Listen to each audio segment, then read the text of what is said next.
Minasyaitonirrajim. Assalamualaikum warahmatullahi wabarakatuh.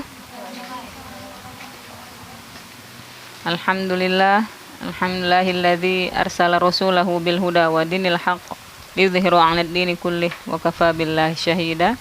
Asyhadu an la ilaha illallah wahdahu la syarikalah wa asyhadu anna Muhammadan 'abduhu wa rasuluh alladzi la nabiyya ba'dah. Qala Allah fi kitabil karim, a'udzu billahi minasyaitonir rajim. Bismillahirrahmanirrahim. Wa yas'alunaka 'anil mahid qul huwa adzam fa'tazilun nisaa fil mahid wa la taqrabuhunna hatta yatahurun fa idza tatahharna fa'tuhunna min haitsu amarakumullah innallaha yuhibbut tawwabina wa yuhibbul mutatahhirin. Shadaqallahul adzim. Baik, ukhti fillah yang dirahmati Allah. Alhamdulillah ala kulli hal atas semua nikmat iman, nikmat hidayah, ya nikmat bisa menjadi seorang muslimah sampai hari ini. Alhamdulillah itu harus selalu kita syukuri, ya. Kemudian sudah selayaknya lah kita sebagai hamba Allah untuk memuji Allah atas semua karunia yang Allah berikan kepada kita, ya. Nikmat bisa menghirup udara segar, ya, nikmat bisa makan, bisa minum, ya, bisa beraktivitas seperti biasa, itu sesuatu yang luar biasa, gitu. Tapi kita ini kebanyakan karena itu sudah menjadi rutinitas, akhirnya biasa-biasa saja, gitu ya. Kalau pakai istilah Ustadz Hanan At-Taqi itu jadi plain, nggak ada rasanya kan, gitu. Datar aja kan, gitu. Jadi kita sebagai muslimah yang insya Allah istiqomah di jalan dakwah ini harus selalu memaknai nikmat-nikmat Allah itu untuk menjadi sebuah kesyukuran bagi kita, gitu. Jadi selalu bersyukur atas semuanya, gitu. Kadang kan kita itu terlewat, ya, luput gitu untuk mensyukuri mata kita masih bisa melihat, ya. Kita kadang lupa telinga kita ini masih begitu berfungsi dengan baik, mendengar semua suara itu masih bisa, gitu kan, dalam waktu yang bersamaan, gitu ya. Kemudian lisan kita masih bisa berbicara dengan baik, gitu ya. Mungkin ada saudara-saudara kita yang diuji dengan penyakit, akhirnya lidahnya memendek dan tidak bisa berkata dengan baik lagi kan, gitu. Nggak bisa tilawah dengan nikmat lagi. Nah, jadi maksudnya kadang hal-hal yang udah biasa itu jadi kayak gitu aja, gitu maksudnya, ya. Nggak sesuatu yang istimewa gitu bagi kita itu kan, gitu. Nah, jadi harus kita upgrade lagi diri kita itu agar selalu mensyukuri apa-apa yang telah Allah berikan kepada kita, ya. Alhamdulillah tadi saya sampaikan terutama nikmat iman yang masih bersemai di hati kita, yang masih selalu kita jaga cahayanya agar tidak redup, ya. Kemudian nikmat menjadi seorang muslimah, ya. Nikmat masih istiqomah dengan hijabnya, ya. Kemudian nikmat bersaudara, ya, berukhuwah Islamiyah di saf hijrah ini, nah, gitu. Jadi saudara seiman itu bahkan lebih kuat lagi daripada saudara sedarah, gitu ya. Karena di mana ada orang mengucapkan kalimat la ilaha illallah Muhammad Rasulullah, langsung otomatis itu menjadi saudara kita, ya. Innamal mu'minuna ikhwah. Walaupun nggak di Cereme ini, walaupun nggak di Linggau ini, nggak di Indonesia, bahkan di luar negeri sana, kalau dia sama imannya dengan kita, ya, beriman bahwa Allah itu Tuhan kita yang kita sembah, Rasul adalah utusan Allah, sama, jadi langsung otomatis jadi saudara, gitu ya. Itu pun harus disyukuri, karena banyak juga orang yang secara kasat mata kita lihat orang itu kayaknya akrab bener, gitu ya, padahal hubungannya nggak lebih dari hanya duniawi saja, gitu. Mungkin karena jadi deket, gitu kan, atau sesama orang-orang kaya atau yang gimana, gitu. Tapi kita harusnya di sini berkumpul karena satu tujuan kita, karena kita sama-sama mencintai Allah, makanya Allah persaudarakan kita, gitu kan. Kan kita ini dari berbagai macam suku kan, gitu. Tapi Allah gabungkan, Allah satukan kita di saf hijrah ini yang sama-sama tujuannya satu, ya, untuk mendapatkan keridhaan Allah Subhanahu wa taala.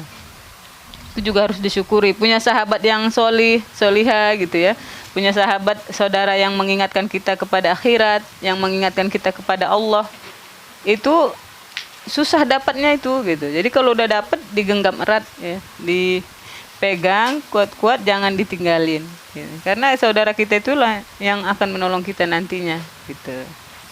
Kemudian kita sampaikan salawat dan salam kita kepada Rasulullah Sallallahu Alaihi Wasallam, ya, qudwah kita, contoh terbaik yang Allah utus ke muka bumi ini untuk menyempurnakan akhlak yang mulia. Mari kita banyak-banyak bersalawat kepada Rasulullah Sallallahu Alaihi Wasallam dengan mengucapkan Allahumma sholli ala Muhammad wa ala ali Muhammad. Kita berharap nanti dengan ittiba, ya, dengan istiqomah mengikuti jalan yang telah Rasulullah rintis ini menjadi sebuah alasan bagi kita, ya, untuk bisa mendapatkan tempat yang istimewa, yaitu berada di dekat Rasulullah Sallallahu Alaihi Wasallam. Baik ukhti fillah yang dirahmati Allah, insyaallah kita akan melanjutkan kajian kita yang sebelumnya, ya, tentang toharoh. Kemarin sudah sampai masalah najis, ya. Wudu udah juga kan? Sudah, ya. Sekarang tentang bab mandi, ya. Jadi mandi itu artinya membasuh seluruh tubuh kita ini dengan air, ya, secara merata. Itu arti sederhananya lah gitu, ya.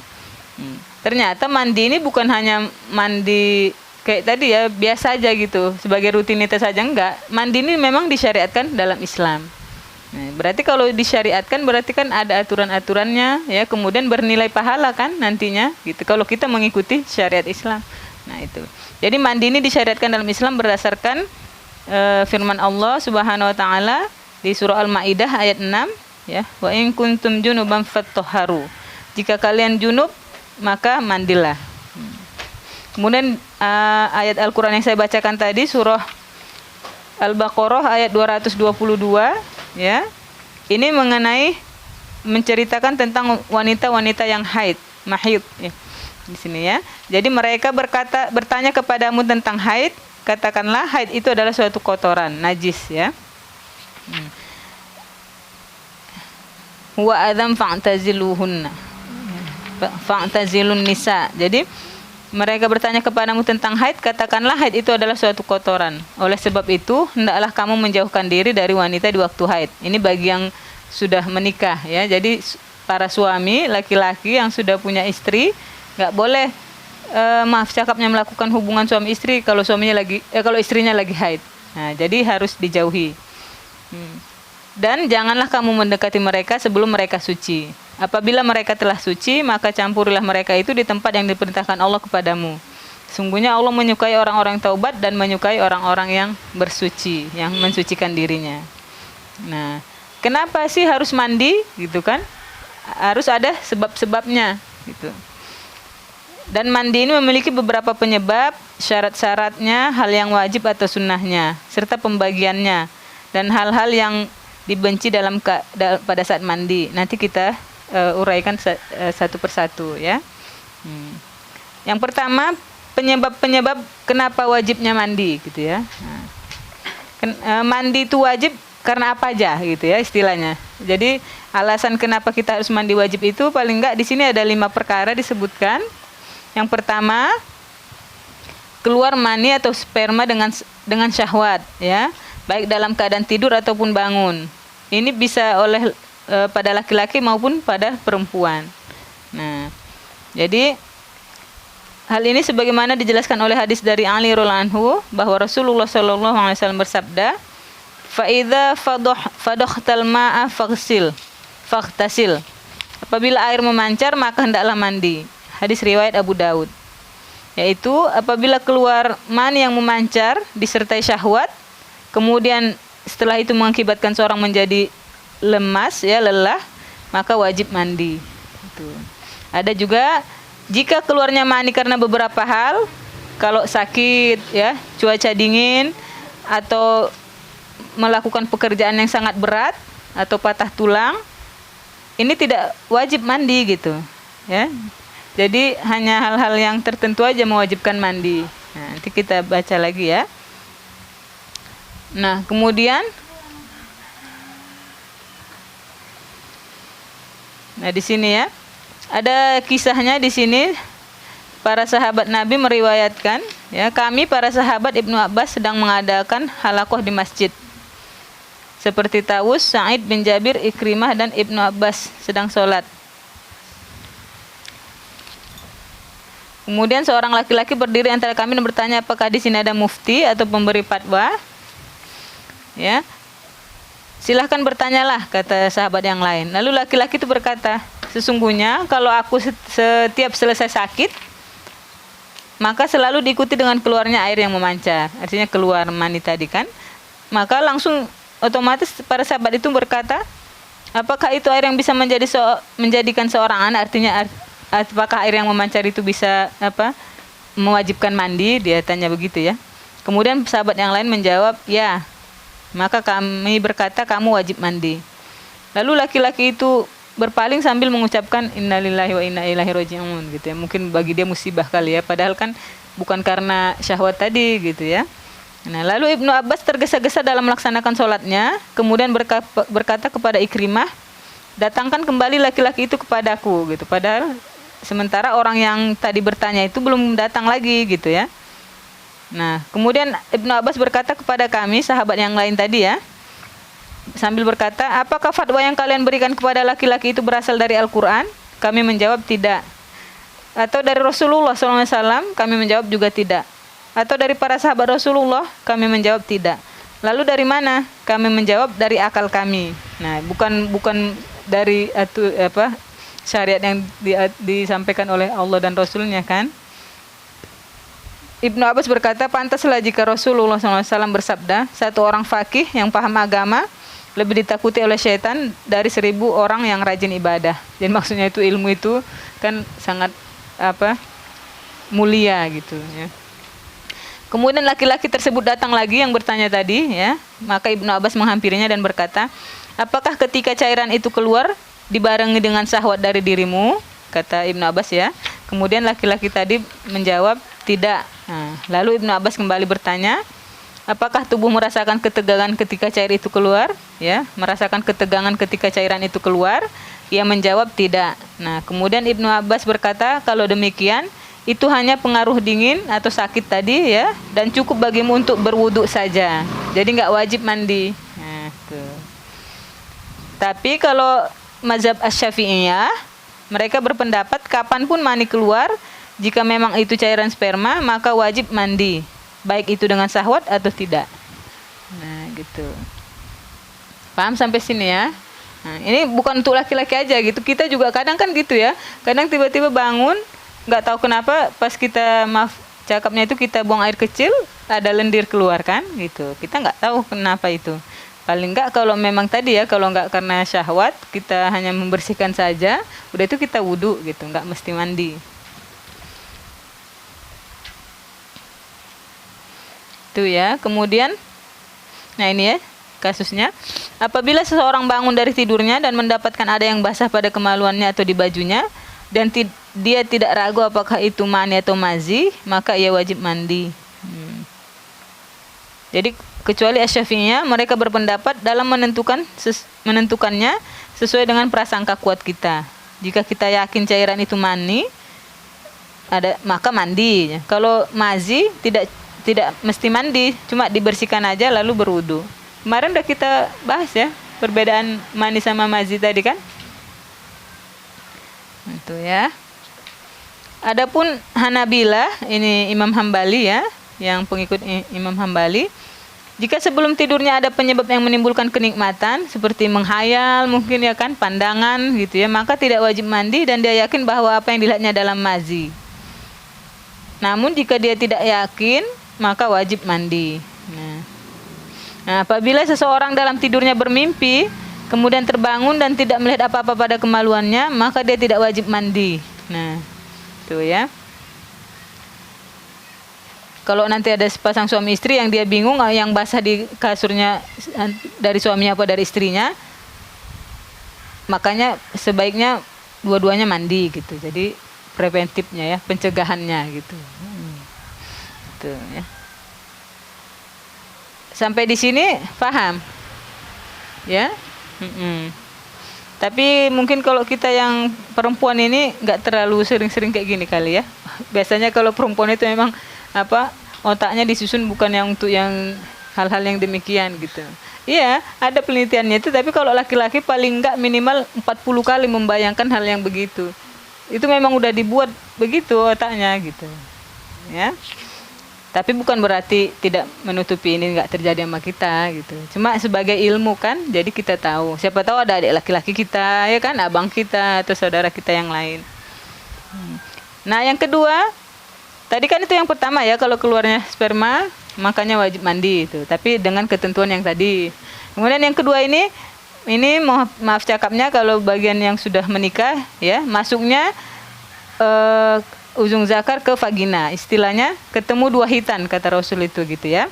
Antara hitan laki-laki dan perempuan. Itu wajib mandi ya. Tuh. Ini enggak usah terlalu kita bahas ya. Ini. Kemudian yang ketiga, kenapa wajib mandi? Karena selesai masa haid atau nifas. Nah, ini bagian kita benar ya. Ini memang kita kaum Hawa ini yang merasakan ini kan gitu. Kalau yang laki-laki mana ada haid, mana ada melahirkan kan gitu ya. Jadi kita ini sudah paham lah ya. Tadi berkaitan dengan surah Al-Baqarah ayat 222 tadi ya, tentang haid. Jadi kalau sudah haid maka wajib bersuci. Bersuci itu mandi gitu ya. Mandi, bersuci, kemudian bisa melakukan yang kewajiban kita. Nah, dan hadis Rasulullah SAW dari Fatimah binti Abi Hubaish radhiyallahu anha, ia berkata, tinggalkanlah sholat beberapa hari ketika kalian haid. Lalu jika telah selesai, mandi dan sholatlah. Nah, ini berkaitan dengan haid dan nifas. Para sahabat sepakat bahwa nifas sama hukumnya dengan haid ya. Begitupun jika seorang wanita melahirkan dan dia tidak melihat ada darah, ada gitu ya kejadian-kejadian, dia itu setelah lahiran ya udah nggak ada darah nifasnya gitu, ya udah langsung mandi wajib gitu. Ada kadang juga nggak mesti sampai 40 hari nifas itu gitu. Kalau saya juga seminggu 2 minggu udah suci gitu, nggak ada lagi darah yang keluar setelah melahirkan itu. Berarti kita wajib mandi, sholat kayak biasa. Udah boleh mandi, nggak mesti nunggu 40 hari nian gitu ya. Atau bahkan ada kasus lebih dari 40 hari dia masih keluar terus darah nifasnya sampai 80 hari mungkin gitu ya. Tuh. Atau juga dia bersambung dari yang nifas itu langsung ke jadwal dia haid, itu bisa juga. Nah, ya. Yang keempat, penyebab kenapa wajibnya mandi, matinya seorang muslim ya. Jadi kalau yang mati syahid nggak dimandikan ya gitu. Jadi ini kalau seorang muslim mati wajib mandi ya. Karena kita harus memandikan si mayit tadi gitu ya maksudnya. Nah, itu. Kemudian yang kelima, orang kafir jika dia masuk Islam itu wajib bagi dia mandi ya. Kalau dia mu'allaf, yang pada saat pertama kali dia masuk Islam langsung mandi karena dia dihitung dalam keadaan junub ya. Adapun jika dia masuk Islam tidak dalam keadaan junub, maka disunnahkan mandi gitu ya. Kalau dia enggak junub, sunnahkan mandi. Tapi kalau Hanabilah, mereka berpendapat wajib mandi baik junub ataupun tidak. Karena kan sebelumnya orang kafir itu disebutkan di Al-Quran itu sebagai najasun ya, sebagai najis. Kalau Ustaz Somad, kalau udah ngomongkan kafir kuat-kuat nanti salah ya.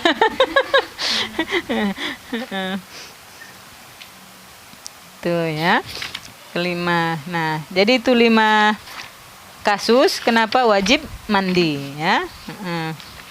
Kemudian syarat-syarat sah mandi. Itu ya.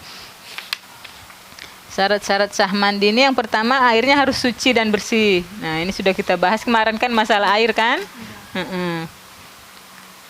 Air mutlak sebagaimana yang telah dijelaskan pada pembahasan sebelumnya. Kemudian melepaskan dan menghilangkan sesuatu yang menempel di badan yang dapat menghalangi air, yang dapat menghalangi aliran air ke badan kita gitu kan. Seperti lilin, pasta atau cincin yang melingkar ya, yang nggak bisa digini-gini, nggak bisa diputar-putar lagi itu kan. Atau apalagi di sini gelang, atau biasanya kalau kita perempuan itu kebanyakan pakai kutek itu kan, yang menghalangi kuku. Baru apa lagi nih? Seperti gips, kalau ada kan pembalut itu, kalau ada tulang patah itu kan. Tapi nanti itu dibahas lagi apakah itu sebagai rukso, keringanan nanti gitu kan, lain lagi. Plester atau obat-obatan lain yang dipasang di tubuh orang yang sakit. Nanti ini akan dibahas dalam pembahasan yang lain istilahnya itu ya. Kemudian muslim ya, tidak sah untuk orang kafir. Kecuali kafir zimmi apabila suaminya seorang muslim, maka dia wajib mandi setelah selesai haid dan nifas agar suaminya bisa kembali mendekatinya. Oh, ini enggak bahasan kita ya. Tadi ya, syarat sah mandi airnya bersih, tidak menghalangi sesuatu apapun, ya. Apalah misalnya, pokoknya dipastikan airnya itu masuk semua gitu, kena ya, merata di seluruh tubuh. Nah, kewajiban mandi ya, apa-apa yang fardu dalam mandi. Yang pertama niat. Ini mandi wajib tadi ya, kaitannya ke situ gitu ya. Niat, kemudian berkumur-kumur dan menghirup air ke dalam hidung. Seperti biasa itu kan. Kemudian membasuh seluruh badan dengan air ya. Kalau yang perempuan, kalau ada ikatan rambutnya harusnya dibuka ya, biar terurai semua ya. Apabila ikat rambutnya tidak lunak dan dapat menghaling air masuk ke dalam sela-sela rambut. Nah, laki-laki juga ada demikian, kalau dia punya ada yang rambut itu ya panjang gitu, kalau punya ikatan dia buka. Tuh. Kemudian ini ada disebutkan ya, hadis dari Abu Hurairah radhiyallahu anhu ya, berkata Rasulullah SAW bersabda, sesungguhnya pada tiap-tiap rambut ada janabat, karena itu cucilah rambut dan bersihkanlah kulit. Atau basahilah rambut dan bersihkanlah kulit. Dan sabda Rasulullah SAW kepada Aisyah radhiyallahu anha, uraikanlah rambutmu dan cucilah.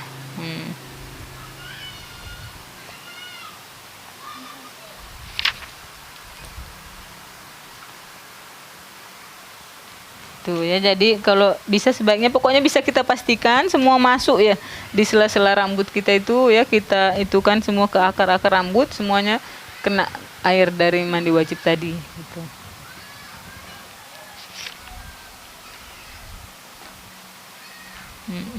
Itu tadi. Kemudian menggosok-gosok atau yaitu menggerak-gerakkan tangan di seluruh tubuh yang bisa dijangkau. Jadi setiap yang lipatan-lipatan itu dipastikan semuanya kena ya, di itu kita lipatan paha kita, tangan, ketiak gitu ya. Di pusar kita itu ya. Nah, di mana dengan menggosokkan tersebut air bisa mengalir ke tempatnya, ini menurut Malikiyah. Kemudian berturut-turut ya wajib menurut mereka. Adapun menurut yang lainnya hukumnya sunnah. Sampai di sini paham? Paham ya, insyaallah. Kemudian sunnah-sunnah mandi. Membaca basmalah sebelum mandi. Tapi di luar aja ya maksudnya itu. Kalau kamar mandi kan nggak boleh ya. Gitu. Masuk kamar mandi kemarin pakai kaki apa? Kaki kiri, keluarnya kaki kanan. Kemudian wudu ya, wudu sebelum mandi. Nah kalau mengikuti tata cara yang telah Rasulullah ajarkan, sebagaimana dia sampaikan oleh Ummul Mukminin ya, Bunda Aisyah. Jadi tangan kanannya menaruhkan air di tangan kiri, kemudian membasuh kemaluan ya. Kemudian tuh setelah membasuhnya tangannya tentu kotor kan. Nah, kalau Rasulullah menggosok-gosokkan ke tanah gini, atau bisalah kalau yang zaman sekarang ini nggak lagi tanah kan di kamar mandi kita itu ya, ya kan, ya ke lantai atau ke dinding, tapi kurang asan juga ya, maksudnya itu kurang baik, pakai sabun gitu, nah istilahnya biar bersih kan, gitu, tuh membersihkan inilah ya, kubul sama duburnya kan, dibersihkan semua, dipastikan memang bersih, nggak ada lagi yang lendir lah, yang kotoran lain gitu kan. Nah kemudian niat menghilangkan hadas besar. Ya, kemudian khawatir air tidak sampai situ, maka posisinya berdiri ya. Jadi kalau jongkok kan istilahnya itu kita takut ada yang nggak kena air kan, gitu. Jadi harus berdiri biar air itu ngalir semua ke badan kita gitu. Tuh. Jadi pada saat itu posisi berdiri. Ini tadi ya, saya sampaikan tadi Bunda Aisyah radhiyallahu anha riwayatkan adalah Rasulullah SAW apabila mandi janabat, ia cuci kedua tangannya, kemudian ia tuangkan air. Oh, jadi sebelum tuangkan itu cuci tangan dulu tadi ya.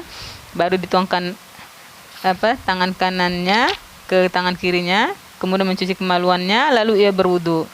Berwudu kayak biasa ya, kumur-kumur itu tadi ya, masukkan air ke hidung tadi, wajah, tangan kanan, tangan kiri, kemudian ke ujung-ujung rambutnya, kemudian disiramkan semua ke atas kepalanya sebanyak 3 kali siraman, kemudian kepada seluruh badannya.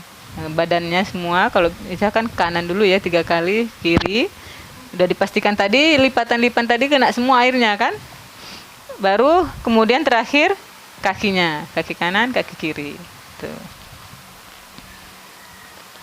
ya.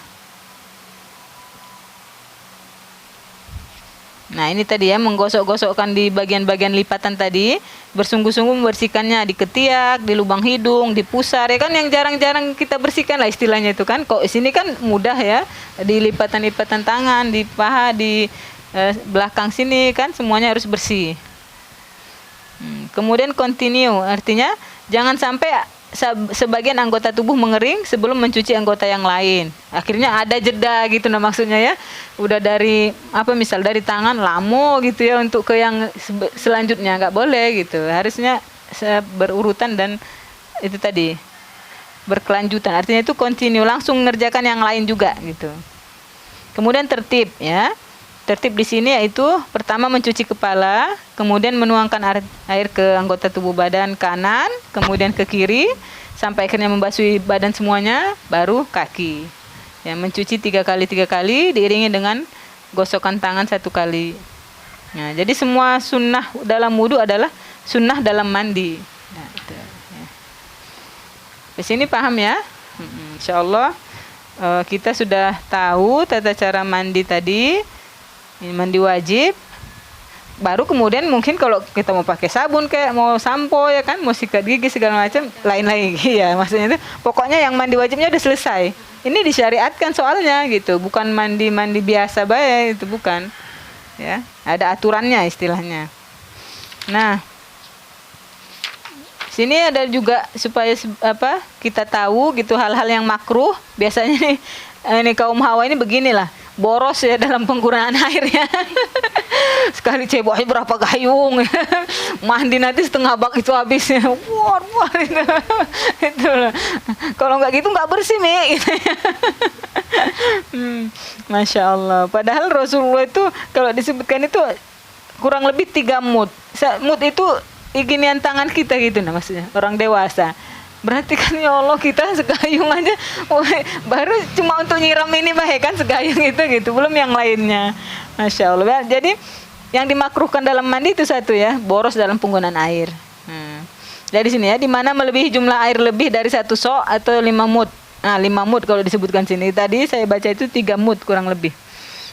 Atau sama dengan 4 atau 5 kilogram air itu, hitungannya istilah. Coba nanti di rumah buatkan 5 kilo air itu cukup untuk apa itu kita ya.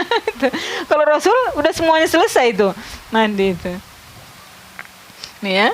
Hal ini sebagaimana dijelaskan dalam hadis Anas radhiyallahu anhu, ia berkata adalah Rasulullah SAW mandi dengan 1 sok hingga 5 mud air dan berwudu dengan 1 mud air. 1 mud. Cuci muka. Berarti kan istilahnya itu iya. Cukupnya aja berarti menggunakan air itu kan. Kemudian apa lagi? Terlalu hemat juga salah ya. Akhirnya nggak cukup 3 kali siraman gitu nah maksudnya ya. Kemudian berkata-kata ketika mandi, nggak boleh ya, kecuali darurat atau karena mengucapkan doa misal tiba-tiba gitu kan. Kita itu kan otomatis kadang ya kalau jatuh kan kita langsung istighfar gitu istilahnya itu kan. Atau kita ngucapi itu innalillah gitu. Kalau darurat ini kadang kalau yang belum punya anak mungkin nggak inilah ya. Kadang kan kita di kamar mandi, bunda gitu ya. Ya Allah gimana, mau nggak ngomong gimana gitu. Gitu. Jadi, tapi diusahakan untuk tidak berkata-kata ya di kamar mandi, apalagi menyanyi. Nah biasanya ya kaum milenial ini ya bawa HP ya. Itu kenapa saya bilang gitu? Ya keluarga kita ada yang gitu kan, gitu bawa HP nyanyi di kamar mandi sambil ngapain, sambil sampo segala macam kan, gitu. Nggak boleh ya.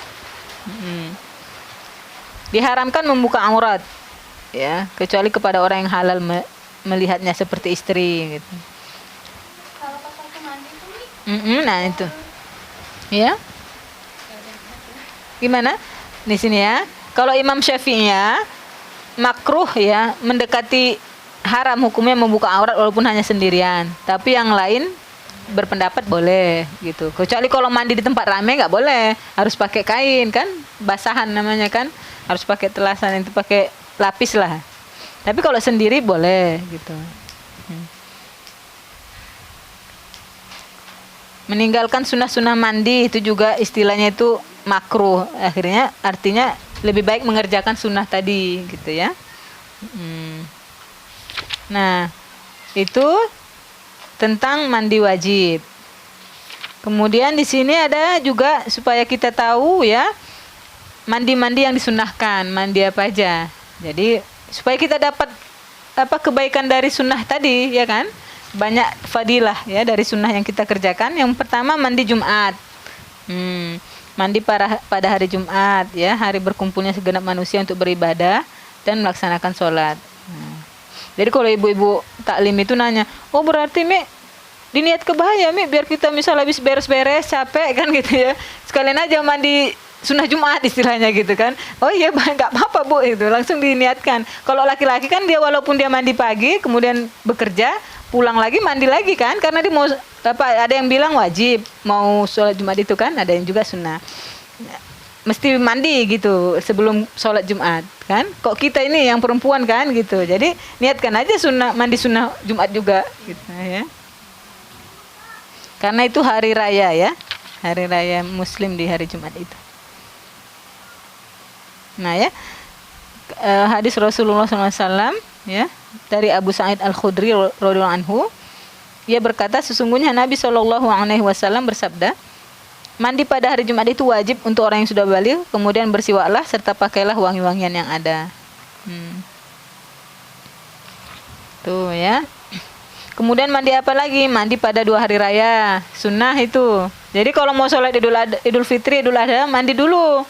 Kadang tuh kita kan mungkin sibuk masak, nggak sempat mandi, langsung cepet-cepet langsung sholat. Enggak. Diniatkan tapi ya gitu, maksudnya mandi kita subuh itu sunnahnya kita niatkan mandi sunnah untuk Idul Fitri, untuk Idul Adha gitu ya. Kemudian mandi untuk orang yang memandikan jenazah. Jadi kalau ada kita di sini ikut serta dalam memandikan jenazah, kita mandi juga setelah itu gitu ya. Kemudian mandi ihram. Mandi ihram ini disunahkan mandi bagi orang yang ingin berihram untuk haji atau umroh. Insyaallah kita saling mendoakan ya biar bisa umroh sama haji, amin. Insyaallah. Kemudian masuk Makkah. Nah, dianjurkan mandi bagi orang yang ingin masuk kota Makkah, sebagaimana hadis dari Umar radhiyallahu anhu bahwa beliau tidak datang ke kota Makkah kecuali bermalam di Dzultuwa sampai subuh, lalu beliau masuk Makkah pada siang hari, dan beliau menyebutkan bahwa pekerjaan tersebut dari Rasulullah SAW. Jadi udah menjadi kebiasaan Rasul gitu, mandi dulu sebelum masuk kota Makkah. Kemudian apalagi yang sunnahnya ini, mandi sunnahnya mandi untuk wukuf di Arafah. Ini untuk pengetahuan kita ya, nanti siapa tahu kita bisa praktekkan pada saat di sana, insyaallah kita udah tahu mandi sunnah ya. Dianjurkan mandi setelah berbekam, ini juga ya. Dianjurkan mandi ketika masuk kota Rasulullah SAW yaitu Madinah. Dianjurkan mandi bagi orang yang telah sadar dari gila atau dari pingsan atau dari mabuk. Ya, pernah ada yang pingsan sini? Enggak. Kemudian disunahkan mandi bagi orang yang masuk Islam dan dia dalam keadaan bersih dari hadas besar. Nah, ini, ya. Kemudian disunahkan mandi bagi orang yang akan melaksanakan sholat istisqa atau kusuf. Istisqa ini minta hujan ya. Kemudian disunahkan mandi bagi wanita yang telah selesai dari istihadah. Jadi istihadah ini kan darah penyakit ya.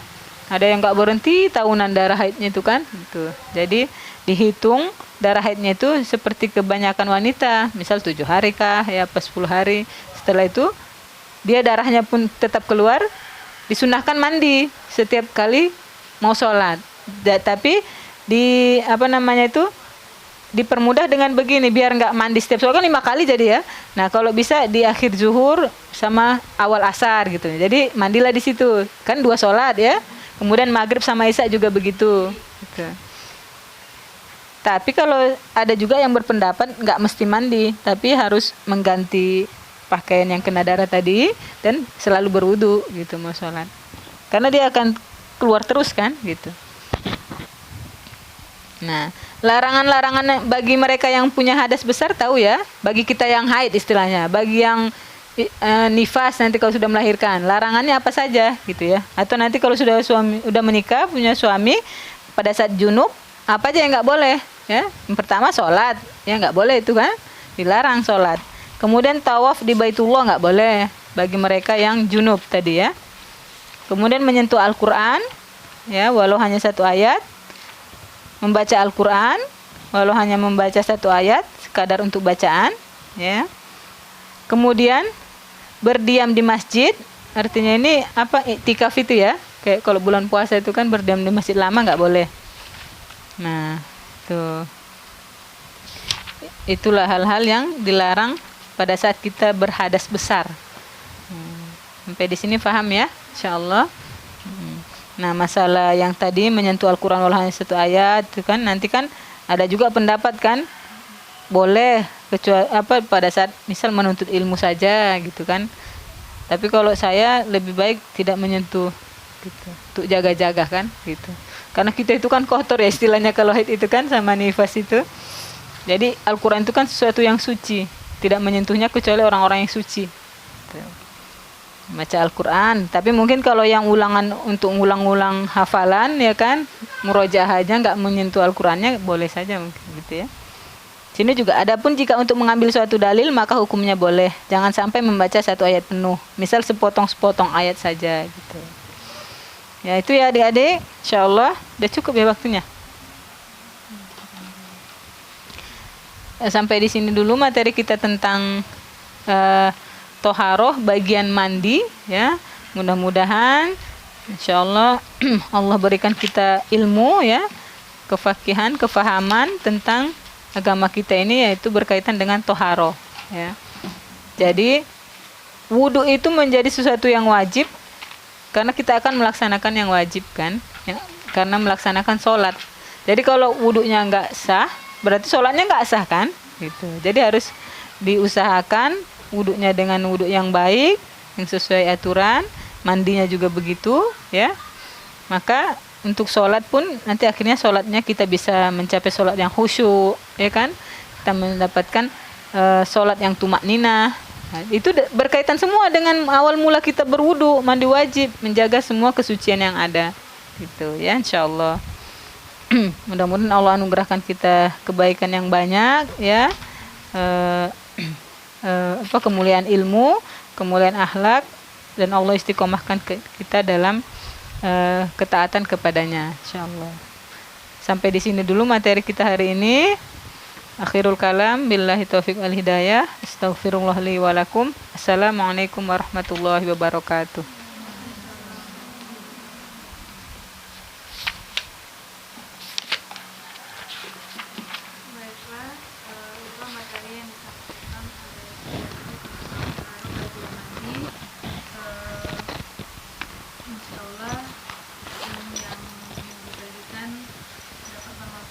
Dan dapat pahami dan aplikasikan di kehidupan sehari-hari. Banyak tuh kadang tuh kita kayak merasa udah mandi wajib ya sudah haid tuh merasa kayak udah benar, ternyata masih ada bagian-bagian yang mungkin yang terlewatkan atau ada yang memang kita tidak tahu, dan di sini alhamdulillah kita dapat ilmu kan bisa diperbaiki dari yang mungkin yang kemarin-kemarin kan sebatas itu kita tahu, dan sekarang setelah kita tahu lagi dapat diperbaiki lagi agar tidak terjadi kesalahan yang sama.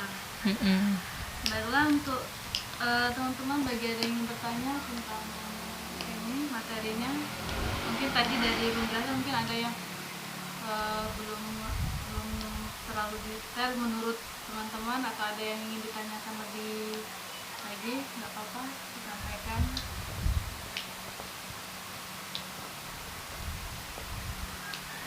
Ditanya tentang apa?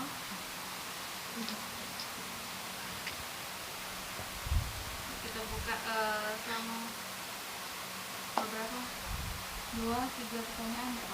Mm-mm. Kita buka sesi katanya sekitar 15 menit aja Mi ya. Mm-mm. Ayo. Enggak apa-apa. Bismillah, Assalamualaikum warahmatullahi wabarakatuh. Waalaikumsalam warahmatullahi wabarakatuh. Jadi kan di sini kita udah bahas soal bab mandi ya Umi. Mm-mm. Mohon izin tanya, kita biasanya kalau untuk cewek yang udah haid nih, Mm-mm. siklus haidnya 7 hari lah ya, Mm-mm. atau enggak 10 hari. Nah setelah itu kita kan sudah selesai mandi, Mm. tapi tiba-tiba terkadang ya, entah enggak tahu di kalian atau mana, aku tuh pernah ada keluar flek gitu lah Umi. Mhm. Jadi agak ragu kayak mana lah ini. Mm. Jadi setelah ada flek itu ya mandi gitu nah. Jadi Iya. apa hukumnya gitu nah Iya, iya. dari flek itu? Setelah mandi itu nggak keluar lagi? Setelah mandi terus seharinya enggak, terus besoknya baru ada gitu nah. Oh, iya, iya. Itu kadang kan kita itu ini ya, siklus itu kadang berubah-ubah karena kita stres ya, kita capek kan, banyak pekerjaan yang menumpuk, akhirnya belum lagi saatnya datang dia udah datang duluan kadang tamunya itu kan gitu. Jadi mungkin saja itu masih darah haid ya yang belum bersih sama sekali gitu. Nah, jadi dihitung aja masih hitungan haid gitu. Jadi walaupun udah 10 hari terus Mm-mm. dia Datang lagi. mesti mandi lagi. Iya, ditunggu aja dulu gitu istilahnya itu. Jangan langsung buru-buru mau mandi wajib juga gitu. Kadang kan kita itu ini ya, karena nggak nyaman gitu ya, nggak nyaman nggak sholat, nggak nyaman nggak tilawah gitu kan. Tapi ya itu tadi udah sunnatullah untuk kita gitu. Kita aja yang ngerasain gitu kan gitu.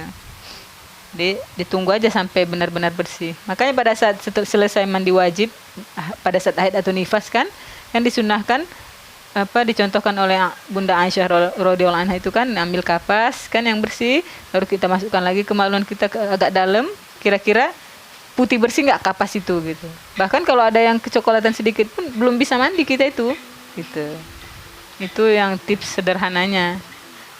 Kapas pakai wangi-wangian gitu kan, ditukan dikit ke dalam, dicek kalau ada darah ya memang benar-benar belum bersih kan gitu. Kadangan itu flek. Iya, kadang kita itu masih istilahnya itu. Itu tuh tidak keluar lagi. Iya, Tiba-tiba ngeflek lagi. iya, iya.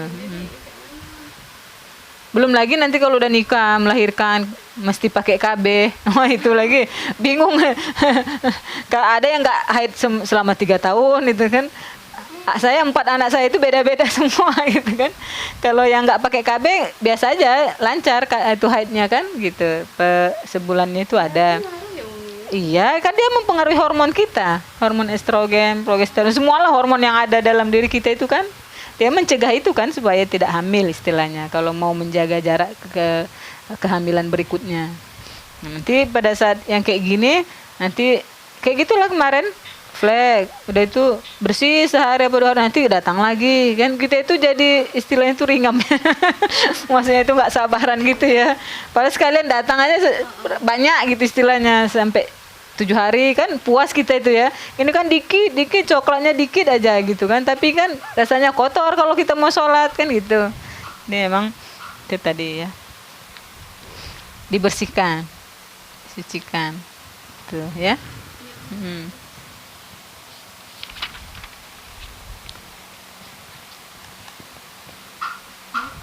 Lanjut. Kemarin tuh banyak ya kita ya. Iya. Ini mungkin banyak izin ya. Mana istrinya sangkut? Nggak datang. Si Ika. Hah? Nggak aku baca. Ini soalnya Opi kan nggak dia biasa bareng sama 5. Opi. Dulu kan nggak. Oh. Opinya lagi kurang sehat. Ini berapa? 13 orang.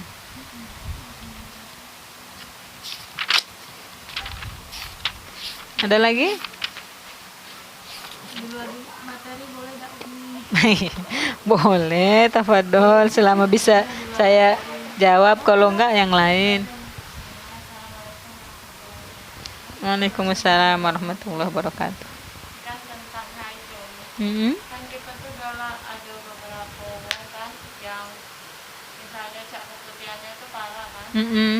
Nah itu kalau misalnya kita lah sudah tapi masih keputihan gitu, itu tuh harus gantikan.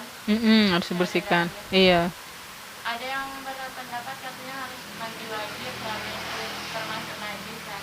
Hmm. Ada yang berpendapat tidak, dibersihin deh. Itu Hmm. cak mana nih? Yo, kita pelajari lagi najis berat itu apa, najis ringan itu apa, ya najis tengah-tengah itu apa gitu. Kalau keputihan itu kan dia najis mukhaffafah ya, ringan kan, gitu. Dibersihkan aja gitu. Kalau nggak menolak, yang tadi ya, yang mewajibkan mandi itu apa aja? Tadi udah ada kan disebutkan ya, nggak disebutkan di situ yang keluar keputihan kan, gitu nggak. Karena itu keputihan tadi itu tadi ya beda-beda hormon kita itu gitu. Ada yang memang dia orangnya subur istilahnya itu gitu. Apa hormonnya itu misal dia itu apa awal haidnya cepat gitu kan, masih SD udah cepat udah haid gitu. Ada yang SMP, SMA gitu. Jadi beda bawaan badan kita masing-masing ini beda. Saya aja anak saya itu 2 dari sekarang udah kelihatan yang besarnya ya yang nomor 1 sama nomor 2. Yang nomor 1 itu dia agak-agak jengki gitu kan. Walaupun dia perempuan tapi dia agak itu ya kayak si bolang gitu maksudnya itu agak ini iya tomboy. Kalau yang satu lagi dia badannya bongsor kan kelihatannya Hana itu dan dia memang agak keperempuanan istilahnya itu suka yang pernak-pernik yang berhias yang itu. Nah kayak gitu nah bawaan kita masing-masing lah gitu. Itu tadi sama juga kayak gitu itu keputihan itu ada yang dia memang yang dia memang kayak gitulah diuji gitu bawaan badannya, ada yang memang enggak gitu kering istilahnya itu enggak yang mengeluarkan keputihan. Tapi nanti beda lagi loh pada saat sudah menikah, ada kasus-kasusnya begitu kan. Kalau yang pada saat sebelum menikah haidnya sakit bener ya kalau haid itu gitu misalnya apa iya singgugut itu kayak udah mau mati kan rasanya itu ya. Saya juga begitu soalnya rasanya ya Allah di kamar udah yang mau lepas semua ini kita itu kan. Tapi alhamdulillah udah nikah enggak begitu ya.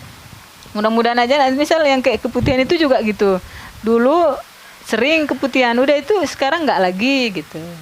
Paling enggak itu dijaga higienis ya, apa kebersihan ya, kebersihan pakaian dalam kita ya, kemudian air yang digunakan gitu ya. Atau kalau enggak tuh kalau udah parah mungkin bisa cek ke dokter kandungan kan, ada obat yang dikasih mungkin kan atau apalah semprot atau apa gitu. Paling enggak atau yang tradisional juga bisa sih sebenarnya minum rebusan air sirih ya kan atau cuci ceboknya pakai air sirih juga bisa, pakai asam kandis itu rebusan asam kandis juga bisa gitu. Jadi itu membunuh bakteri yang enggak baiknya gitu. Kalau bau dia mah itu kan bakterinya banyak di situ. Tuh ya. Jadi itu tadi ya intinya enggak mewajibkan mandi wajib gitu istilahnya. Cuma dibersihkan saja. Diganti kalau mau sholat kan gitu kita aja nggak nyaman kan gitu dengannya kalau agak kotor begitu. Tuh. Ada lagi?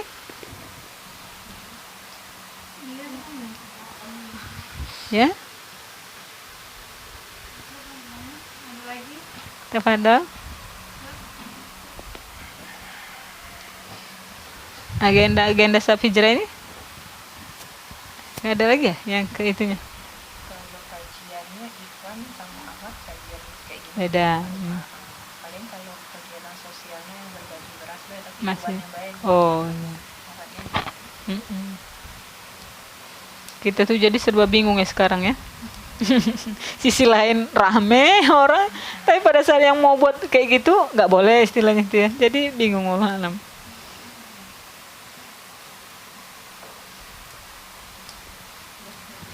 Kalau nggak ada yang ngomong lagi kita Mm-mm. saja. Alhamdulillah kajian di siang hari ini berjalan dengan baik dan materi yang disampaikan alhamdulillah sangat bermanfaat untuk kita Insyaallah. semua. Dari beberapa poin cukup ternyata banyak tuh dikira udah bener selama ini ternyata ada bagian-bagian yang kelewat ternyata nggak se detail itu kita ngerjakannya kayak gitu kan. Dan alhamdulillah dengan kajian hari ini ilmu yang disampaikan oleh Subhan ini dapat kita perbaiki dari kesalahan-kesalahan ketidaktahuan sebenarnya bukan kesalahan ketidaktahuan yang sebelumnya kita tidak tahu dan setelah kita tahu dapat diperbaiki agar tidak jadi kesalahan lagi. baiklah kita tutup kegiatan ini dengan mengucapkan hamdalah dan doa Alhamdulillah. Subhanakallahumma bihamdika asyhadu an la ilaha illa anta astaghfiruka wa atubu ilaik. tutup dengan assalamualaikum warahmatullahi wabarakatuh. Waalaikumsalam warahmatullahi wabarakatuh.